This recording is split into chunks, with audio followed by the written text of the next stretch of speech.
When I look back at my experience with 60 Minutes, for me, it gave me one of the most beautiful gifts I could ever imagine.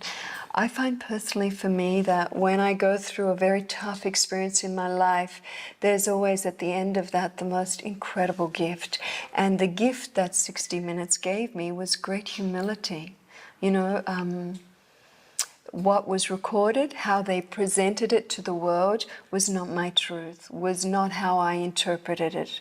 I was strong, I was healthy, I could have easily passed their test. But they...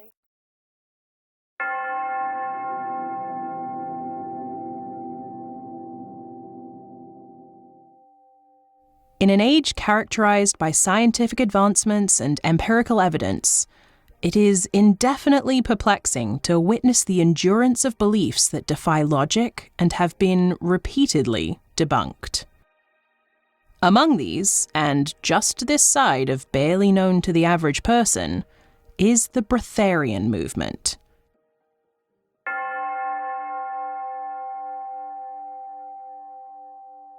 The Breatharian movement asserts that it is possible to subsist solely on air and light, and to live entirely without food and water, or what physicians might describe as bizarrely and needlessly omitting that which is necessary to not die. The Breatharian movement is rooted in the idea that humans can survive without consuming any physical food or water, deriving all necessary nutrients from sunlight, air, and prana, a Hindu concept referring to a vital life force. Something which is, of course, unmeasurable, unprovable, unfalsifiable, and therefore almost certainly non-existent. Proponents claim they can sustain their health and energy levels by practicing meditation, breathing exercises, and aligning themselves with cosmic energies. This belief is often associated with extreme asceticism and spiritual purification, echoing practices from various religious and mystical traditions. Historically, the origins of Breatharianism are often tied to ancient Indian and Taoist practices, particularly those found in yogic and tantric traditions. Hindu texts, like the Upanishads, discuss the concept of prana, which refers to life-sustaining energy flowing through all living beings. This energy is harnessed through pranayama, breath control, and some sects have taken the idea to the extreme by suggesting that prana alone can sustain the human body. Taoist practices similarly emphasize qi as a vital energy, with practitioners believing that mastering the flow of this energy can lead to health, longevity, or even immortality. However, none of these ancient traditions advocated the complete cessation of eating and drinking, making modern Breatharianism a distortion rather than a continuation of those beliefs.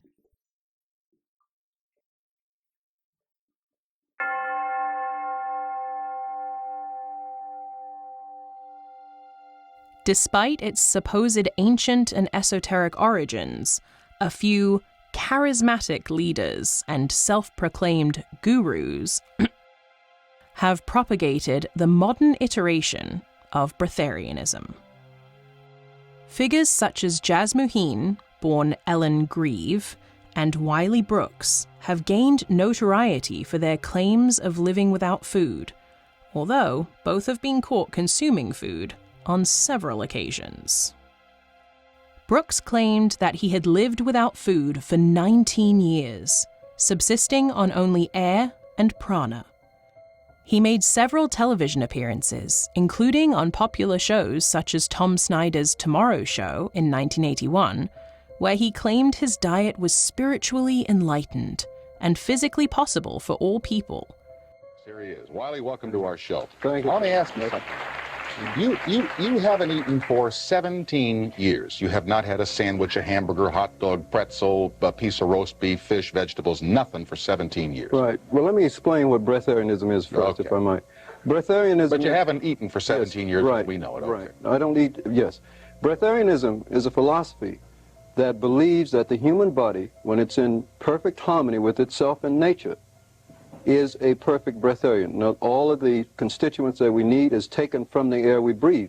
And the fact is there is only one thing that keeps the human body alive, and that is breathing.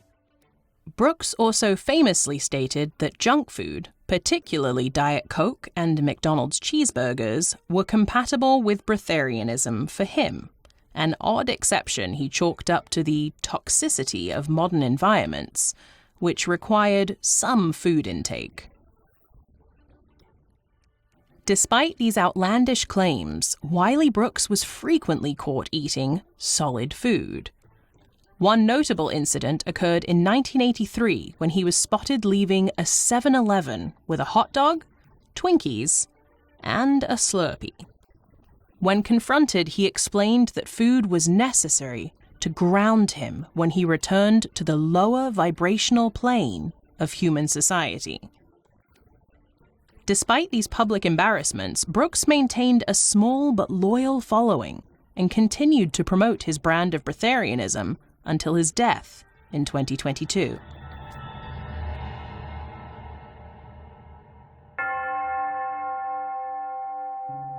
In the 1990s, Jasmuheen published several books promoting the idea that humans can live without food by absorbing nutrients from sunlight and prana. Jasmuheen claims that she has practiced this lifestyle since 1993. Her notoriety grew with the publication of Living on Light, which became a bestseller in the New Age community. According to her, anyone can follow her path by aligning their chakras and meditating to absorb cosmic energy. She has described this process as liberating, offering freedom from the need to consume physical food and purifying the spirit. However, Jasmuheen's claims were met with extreme skepticism, especially after she agreed to participate in a controlled scientific experiment in 1999. The Australian TV program 60 Minutes placed Jasmuheen in a monitored environment without food or water. Within 48 hours, doctors noted symptoms of dehydration, and after 4 days, they were forced to end the experiment when she showed signs of life-threatening starvation. Jasmuheen blamed the poor results on the environment, claiming that the air in the city was polluted and disrupted her ability to absorb prana effectively.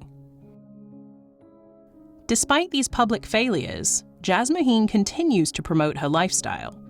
She defends the deaths of followers who have tried to emulate her teachings by suggesting that their failure to properly connect with prana or adhere to her methods resulted in their demise.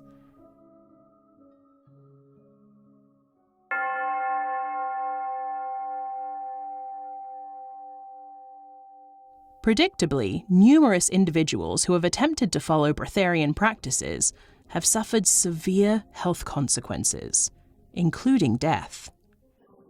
31-year-old German schoolteacher Timo Degen died in 1997 after attempting to live on light alone for a prolonged period.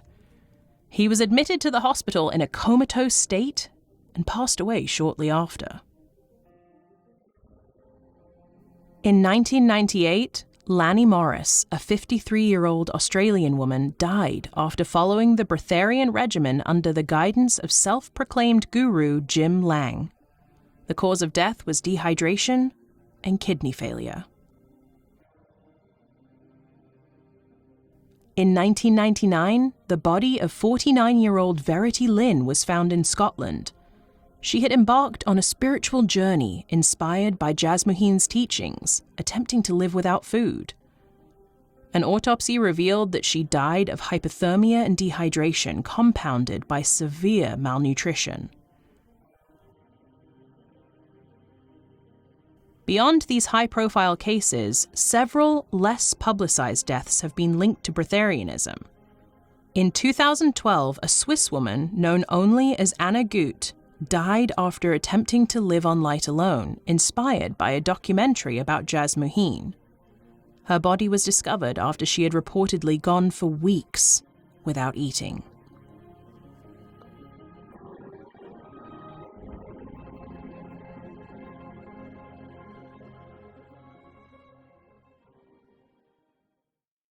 So, what happens to the human body when deprived of food and water?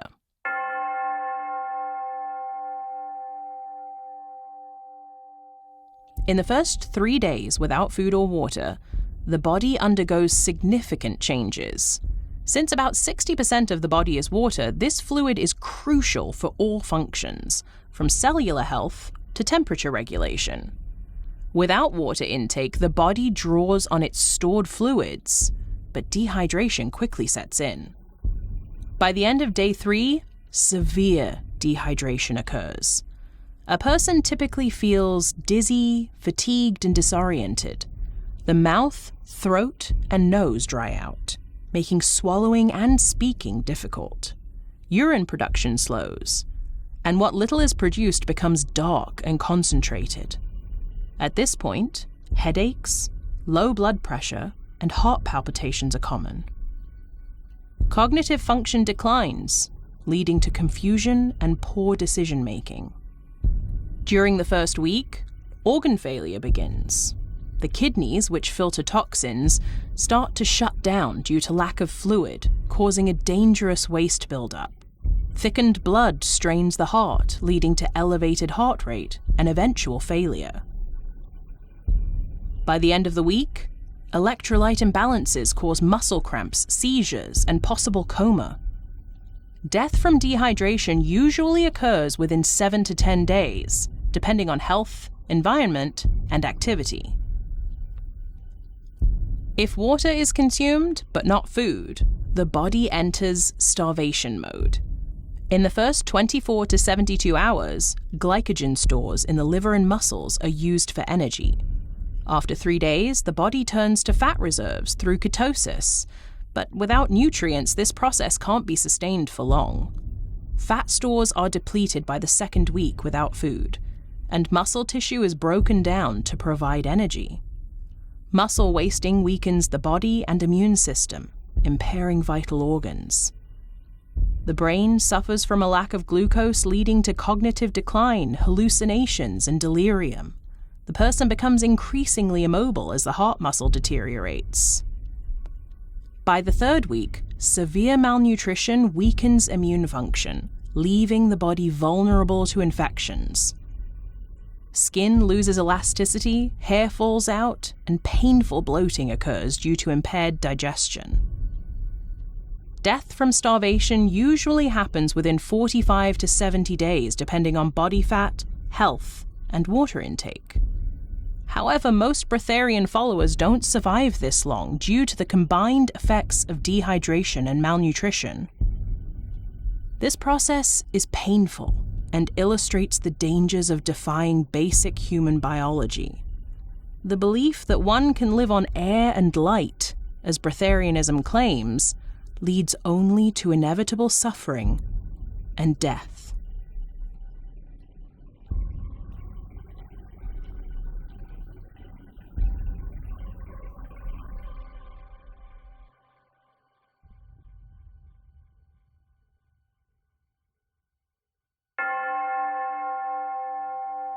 The persistence of the Breatharian movement is reminiscent of another scientifically disproven belief, the flat Earth theory. Despite centuries of evidence supporting the spherical nature of our planet, a surprising number of people continue to advocate for a flat Earth. Flat Earthers often rely on cherry-picked data, pseudoscience, and conspiracy theories to support their claims, ignoring the vast body of empirical evidence and the consensus of the global scientific community. Like breatharians, flat earthers often deeply mistrust established scientific authorities and institutions. They posit a grand conspiracy to conceal the truth from the public. What truth? And what is the purpose of this conspiracy? Well, they claim to not have to tell you because, firstly, they themselves have no idea. And, more importantly, your decision to ask the question allows them the refuge of accusing you of being at least a minor actor in the conspiracy. This distrust is fueled by a combination of cognitive biases, including confirmation bias, which is favoring information that confirms pre-existing beliefs, and the Dunning-Kruger effect, which is overestimating one's knowledge and expertise in a particular area. The adherence to such implausible beliefs, despite their evident falsity and the dire consequences they can entail, can be attributed to several psychological and sociological factors. Still, we need not dwell on cognitive dissonance and Dunning-Kruger as an explanation. The long and short is this: belonging to a group with shared beliefs provides a sense of identity and community that is, for some reason, found to be otherwise lacking. Additionally, it allows someone who feels otherwise unremarkable to feel special. Part of a secret club, complete with handshakes, decoder rings, and rites of passage. Breatharians' beliefs become intertwined with their identity and social connections. This makes it nearly impossible to abandon these beliefs without losing a part of themselves and their community. You know, like a cult.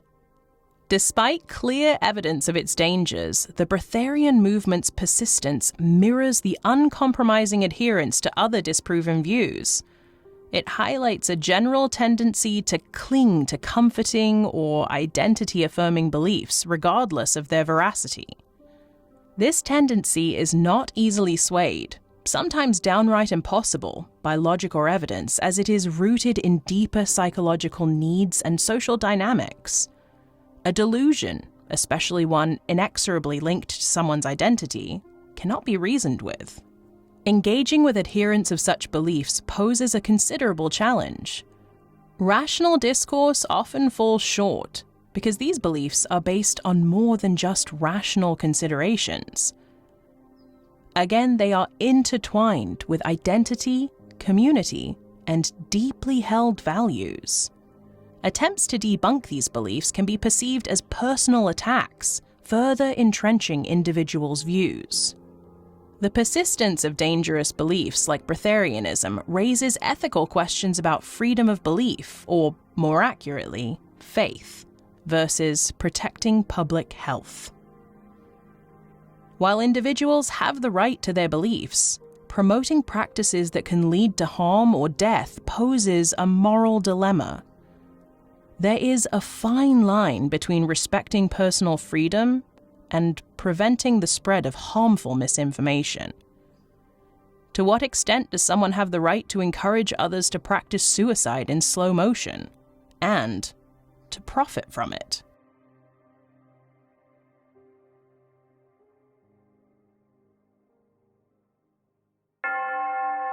Ultimately, the Breatharian movement illustrates the lengths to which people will go to adhere to beliefs that have been conclusively disproven.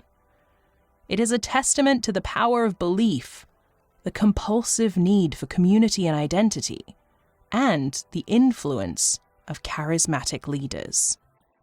Despite the tragic consequences and definitive scientific refutations, movements like Breatharianism and the Flat Earth theory continue to attract followers. People are determined. It is, in fact, their favorite toy, that they are entitled to their opinions without challenge, however unlikely and however inaccurate. This is frustrating. I imagine it frustrates you. So count to 10, take a breath, and then eat something. It's good for you.